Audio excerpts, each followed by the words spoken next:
everybody? Thought I'd do this little video since I've got time to kill anyway. But pretty much I'm just gonna tell you guys a little bit about me, because I know there's some people who honestly you can't connect to somebody's music if you don't know nothing about them. So I'm just gonna put everything out there from the beginning until right about now. So I got into music very young. I was maybe like 6 years old, and that I really got into it when I listened to like my first Johnny Cash song, and that was Ring of Fire, of course, because it's like the big song anyway. But when I first heard that really pushed me to want to do music of any sort, any type. I didn't care what it was. I didn't even know what I wanted to do. I just knew I wanted to do music. So I started expanding and listening to like Clearwater Revival. Started listening get into Kiss. I just really started exploring all types of music because I really didn't know exactly what I wanted to do. I could actually unconsciously know how to play the drums. Like I knew how to do it without even learning the process of how to do it, which is kind of amazing. I kind of blew my mind on that one. And my mom's mind, she didn't believe that I could just play drums from nowhere and know how to do it. So I got into music really heavy. My dad, he's played ever since he was a kid. So I always wanted to learn how to play the guitar. The thing was, I didn't have the patience to learn how to play the guitar, and I still barely have the patience to do so. But one day I will actually learn how to play the fucking guitar, even if I'm like 60 years old. But yeah, got into music. I wanted to learn the process of how to make a song, and the first song I ever made, this is gonna sound really, really, really ghetto to you guys, but the first song I ever made was on, I don't know if you remember, like on the little fucking desktops with the big ass screens and shit. Yeah, I had one of those. I had a program on there which is it wasn't even for audio at all, but it was called Windows Movie Maker. So I thought to myself, well, if I can get audio onto a camera and also add like a background track, I could potentially make a song. So when I first started out, I didn't know anything about audio at all. Had no idea. I just knew that this is a way for me to make a song. So what I did was I played a beat on the little speakers and stuff, and I just started recording onto a camera.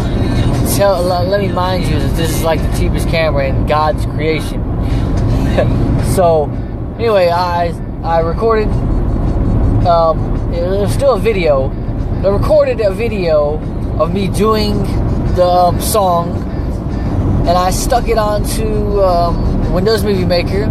I deleted the video, like just the video portion. I kept the audio portion of that video. Then I took my track, as far as like my instrumental, and I stuck it on right under my vocals track, and lined it up to where I thought was pretty potentially close to where I thought it should be. And this is how I made songs for like the next year and a half. They were, honestly, I think I have like one copy of one CD that I have done, and that was in like 2000, I want to say like 8 or 9. So it wasn't too relatively long ago, but still. So anyway, this is how I made my songs for like a year. They were shit. They sounded like ass. Like if I go listen to them now, I hear that they sound like total ungodly shit, okay? But then, in that moment, I thought it was the best shit since like sliced fucking cheese, okay? You know, I was like, oh fuck, cool. You know, I'm making a track. I'm laying down vocals. I've got this awesome instrumental. I can put this out to people. I can put it on a CD. And people can actually listen to what I got to say. No. So like the first year I got made fun of. Pretty much the entire year I got made fun of because it just sounded like ass. I really didn't even fucking write anything. I just freestyled everything, which made no fucking sense. And, you know, like I said, I did this shit for a year.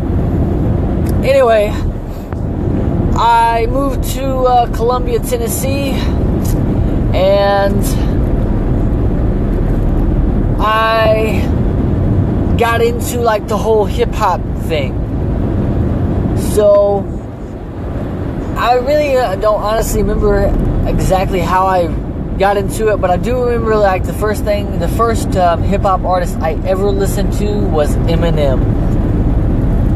So I listened to him like, and as soon as I listened to him, I got on this kick. I got on the kick, man. I just could not stop listening to like Eminem songs.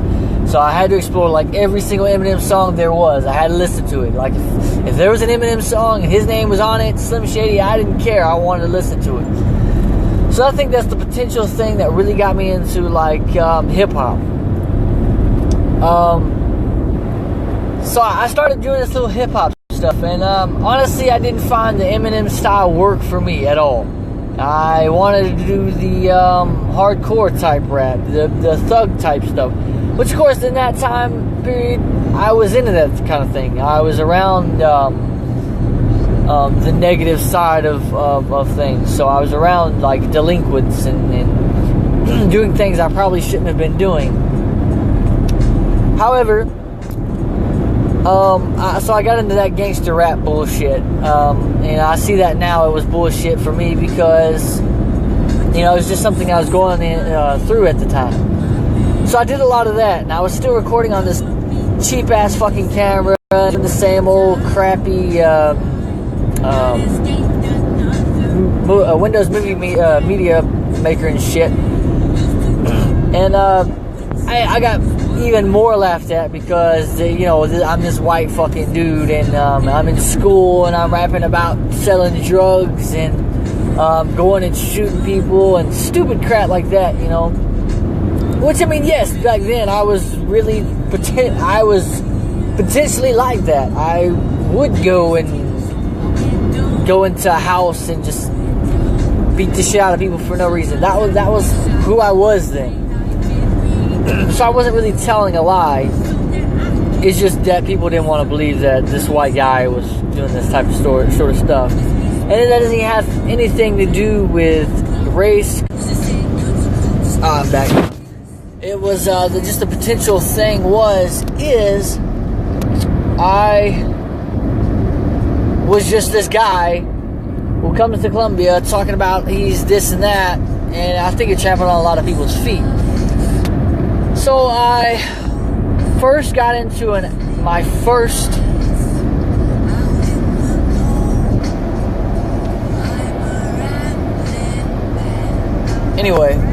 so I got into my first actual studio probably I would say in 2010 with a guy named Ki Pierce and another guy named Jimmy. And I was still doing the stupid thug shit, you know, still on that kick, but I actually got my first taste of hip hop, and actually doing the first taste of getting into the studio and stuff. So anyway, I laid my first couple tracks down and thought it was the shit, since like sliced butter and all that shit, sliced cheese and, you know, whatever.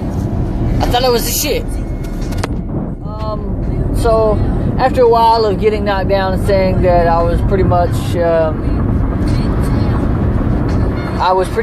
shit, which I agree. Yeah, you say I'm no good, Gerald, but the thing is you probably haven't heard anything from me since that time period because you was in school then with me and I was doing that bullshit ass music. And I agree with you, it was shit.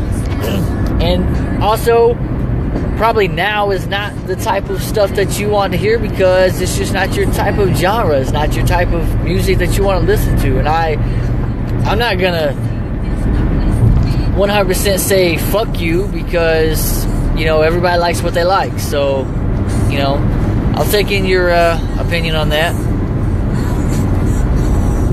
Anyway, so, thing is, and I just now read that, but anyway, thing is, I stepped out of the studio, got away from it for a while, after going through trials and tribulations with money and actually learning out how to get on my own and that sort of thing. And I still got, like I said, made fun of at school. Didn't really care, didn't really bother me, still doesn't bother me, I don't care. But the thing was, I got out, went and joined the military for a little while. I'm still in there currently until the end of next August. But anyway, when I first joined, I went to basic and AIT and all that sort of stuff, and I just really didn't want to do anything musical at all. I didn't care about music at all. I didn't want to do any type of hip-hop. I didn't care about hip-hop. I didn't want to really do anything. And that was mainly because my mind was in a different place at the time. I really just didn't know who I was. And I really didn't start even exploring who I was until about last year. So over a span of 9 years, about 8 years, I didn't know who I was. And that's just me being honest. I didn't have a clue who I really was, or even the type of music I wanted to do. So I'd say about 2 years ago, I really got heavy into music again. And with that being said, I really got into it. I went to Omni Studios in Nashville. I did a session with some really great guys out there. They really wanted me to come back. I just didn't have the funds for it, to go back and keep recording. So that's when I started really kind of like figuring out what I wanted to do and what type of music I wanted to do. And the guy really wanted me to come back, but I just, like I said, I just didn't have the money or the funds to do so. So anyway, I come back to Columbia, and I say, okay, this is what needs to happen. If I want to do music, I have got to get my shit together. I've got to know who I am. I've got to know what type of music I want to do. I've got to know the songs that I want to do. And all of that sort of stuff. So I took a whole, I want to say 8 months on the album called It's Written in My Veins. I took 8 months on that to actually figure out exactly who I was and what I wanted to do and what the content was going to be. So during this time period, I was exploring with actually learning how to do audio. So I actually got my first mic, my first little preamp, and my first little program. Yes, it was quote unquote, I guess you could say, stolen. Not really stolen, but you get shit off online. You get stuff offline for easy, so, and cheap, or for nothing at all. Notice I said nothing at all. But anyway, so I started learning audio and learning how to make sound better. Because the camera and the whole Windows Movie Maker crap was not it. It was not it at all. So anyway, I got into sound, started listening to sound, and at the end of those 8 months, I was like, okay, I think I'm ready for live shows. I think I'm ready for this. I want to do live shows. Fortunately enough, I did a couple shows with as opening artists. And that's what you got to do. You got to open for other artists. I went to Alabama under a guy named Jimmy Penley, which is still a freaking awesome dude. He's an awesome dude. If you ever need to do a show, that is the guy to hit up. His name is Jimmy Penley. And anyway, I did a show down there at the Nick Rocks. It was awesome. That was probably like one of the best crowds I've had, other than the ones generated at Diablo's here in Columbia. Anyway, so I'm like, I want to get closer to my area. I don't really want to go way out of my range right now. I want to get people to know who I am and that sort of thing. So I took and went to every bar that I could think of in Columbia, Tennessee, and I was like, all right, here's the deal. I want to do a live show, and I potentially don't want to charge for it because I just really want to get my face out there, get known, and people to know who I am. So after being told no like several times just because they didn't want to hear any type of hip hop, it didn't matter if it was country hip hop or anything, they didn't want to hear it. They didn't care to hear it. If it had the word hip hop in it, if it had the word hip in it, they didn't care to hear it at all. So they was like, no, this is not going to happen. So I met a person that I really, really appreciate and still will always appreciate and will do anything for to this day. Larry Sattler. I met him. He owned Diablo's Bar and Grill here in Columbia.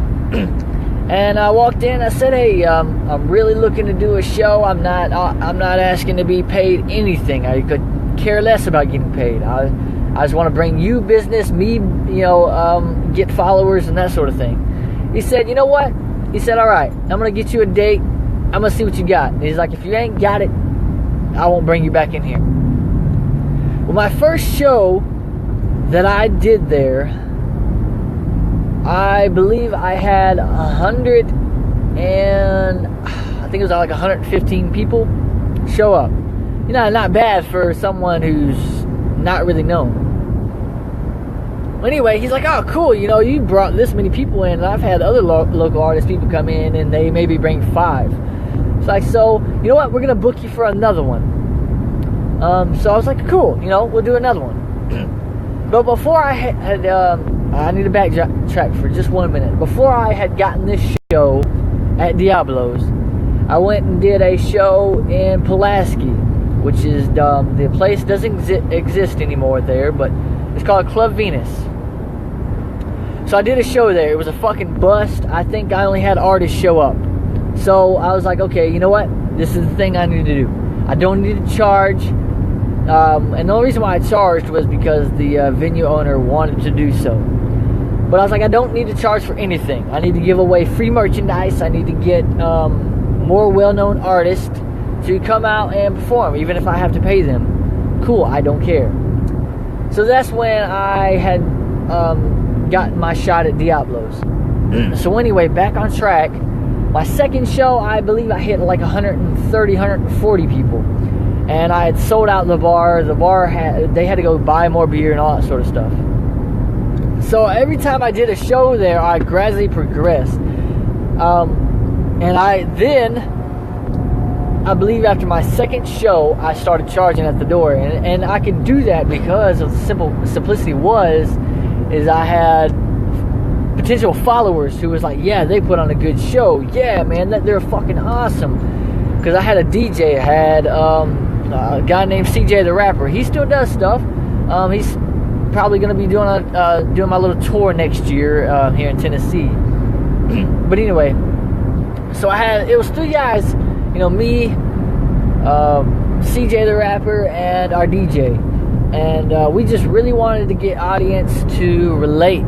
I didn't care about just going up there and just doing songs and then getting off the stage. I wanted to put on a show.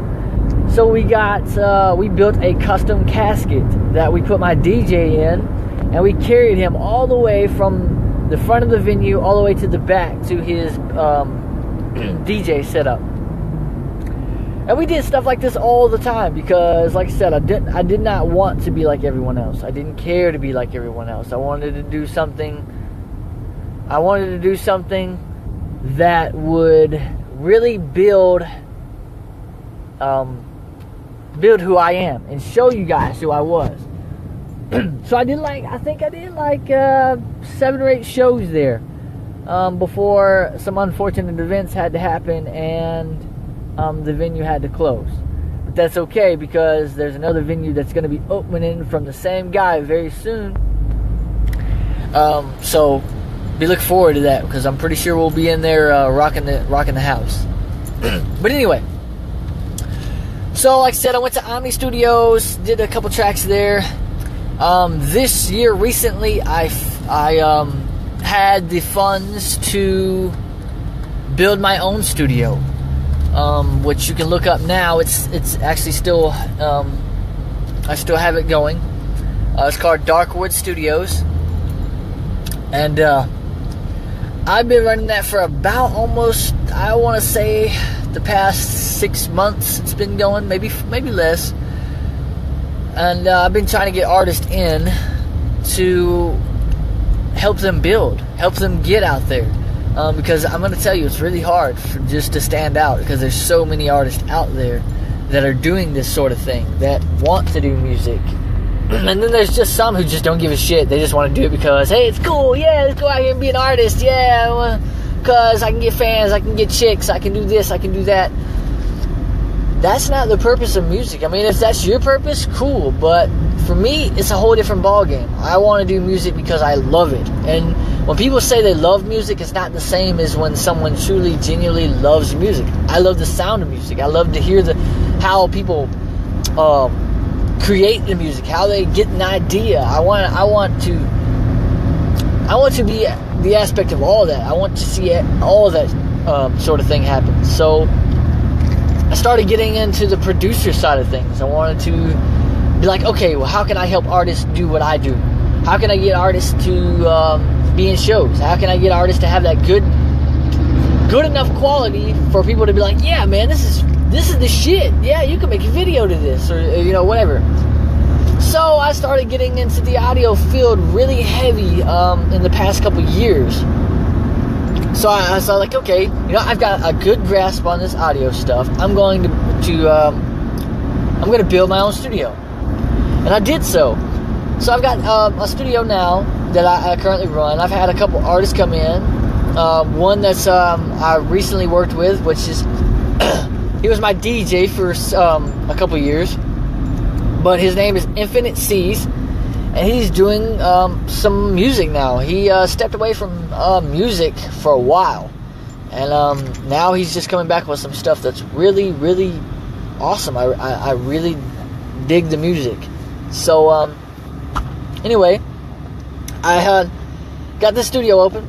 And I was like, you know what? I want to learn it a little more. I want to know exactly how this shit works and how to make it sound better. I want to make my studio sound like RCA Records or Omni Studios, because I want people to have the best when they come to my studio. I'm not going to allow anybody to leave with a shitty track. So, that was one of my things. So I was like, okay, you know what? It's time to try to go to college. Let's go to college for audio, because this is what I want to do. I tried it years back, and I just couldn't successfully do so. Well, this year, my old lady, she said, hey, you know what? We're not 100% in the spot we're going to be at, that we should be at, for you to be able to go to college. And we probably never will be. But, you know what? You should just do it. You should just do it. Take on the thing and see if you can run with it. So right now, I'm enrolled at SAE and learning how to become an audio engineer, producer, that sort of deal. And my future goals is to become an audio engineer at like Omni Studios. I'm still going to have my studio at home, but I want to build from all of this. And I want to become a better artist as myself. But my next year's goal is to have a tour next year. Just in Tennessee only. I want it to be in Tennessee because I want you guys to be able to follow me. Or if there's a show that you missed, there's something that you can actually go to. It may be an hour drive, but you can still go to it. So I'm going to, like I said, I'm going to do this tour next year. I've got to get a list of venues down, that sort of deal. Get the sort of tracks that I want and this sort of thing. And once that is done, I feel like I can start building myself and really bring out the creativity and get you guys to follow. Or you can even do collaborations, or if you just want to come sit in on a session, I'm cool with it. I don't care. I don't care if you know anything about a fucking musical note or a musical fucking... If you don't have anything musical in your bones, I don't care. If you want to come hang out, cool. You know, I'm all about people learning. But throughout the whole process of this, my musical career, I literally have been dogged the whole time. And I'm not saying that's a bad thing. You know, because it's helped me build myself in so many ways. But that's the way music is. Be prepared to get dogged. Be prepared to be told that you suck. Be prepared for all those things, because you're going to be told that. You're going to be told, hey man, you fucking suck. You should quit. You can't do that. Or, dude, this sounds like ass. Or you're off beat. Or, you know, you're going to get all those type of things all the time. And that's because they hate that you're doing something that they don't want to take out the time to pursue. And yeah, you may actually really suck, but it's honestly a stepping stone, a building stone. It's just like, this is the way I look at it. You've got to learn how to crawl before you can even try to walk. So you're always gonna make shitty songs for a while, but eventually you're gonna start building up to be able to make better songs. You're going to be able to make songs that people really like, and they're like, man, you really did a good job. Compared to the stuff that you used to do before, this is fucking awesome. So you're going to get that eventually. You know, I'm starting to slowly build that now. Like I said, I've been doing this stuff for about 10 years, and I'm just now getting to where I hear every now and then, hey man, this is pretty good. I actually like this. Or, yeah, you're getting on to something. You're catching on to something. You're going to go somewhere if you keep doing stuff like this. So it's just a matter of time, man. You just got to keep working at it. Keep putting in the effort. If you really want something and you really want to do something, keep putting in the effort. Don't stop. Don't let people tell you that you can't do it. They're only telling you that because they can't do it, or they want to do it but they don't have the time, or they just don't want to take out the time, or they have alternate things that are going on that prevents them from doing what you do, and it makes them jealous. But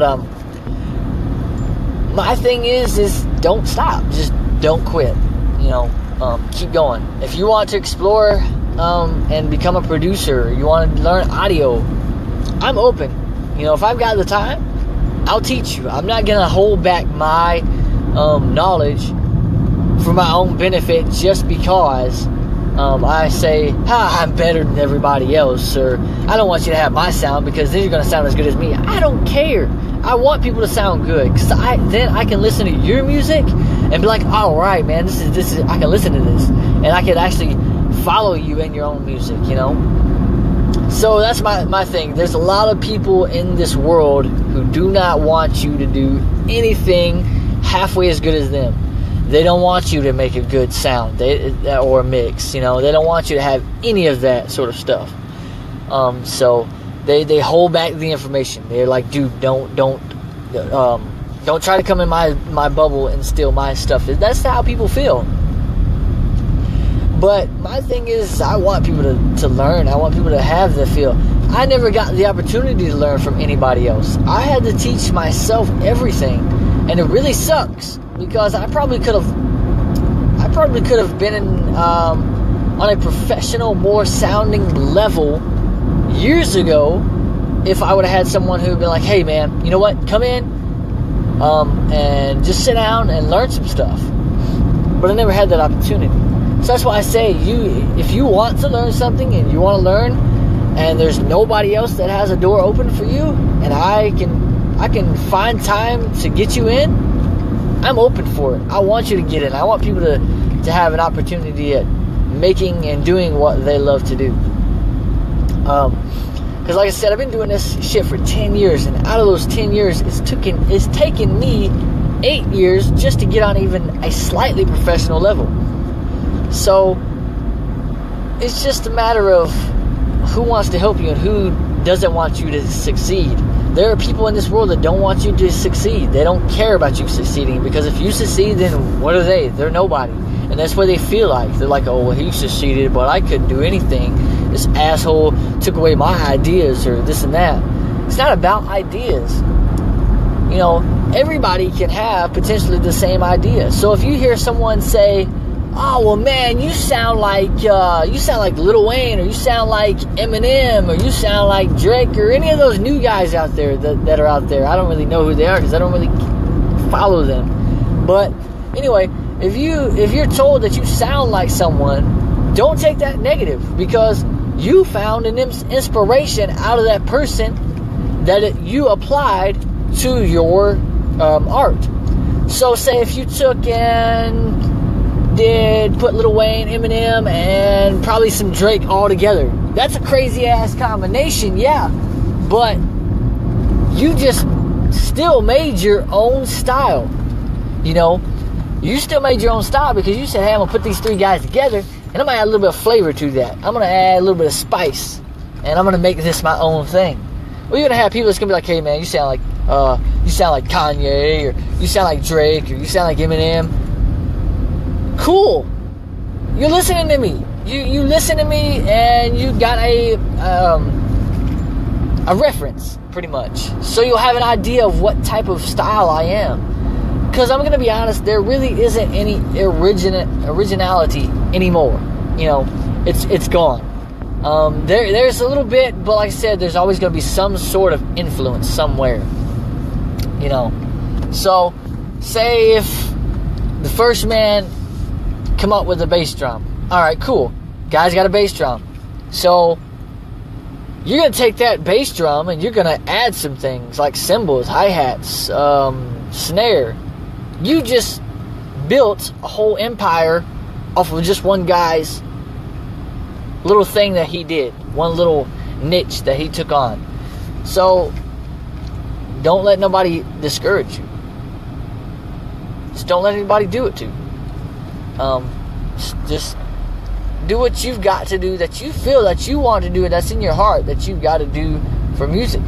Whether someone tells you it's wrong, or sounds like crap, or you shouldn't do it, or you suck, do it for you. Who cares? Make the songs for you. If you like the songs, do the songs. Make it for your family. If your family likes it and supports you, make it for them.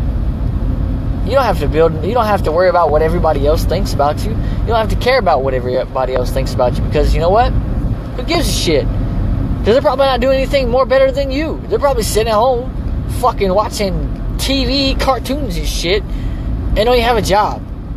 Think about that. They're not doing anything so significant, so what does it make them to make them matter so much just because they're a critic or some asshat who sits around all day?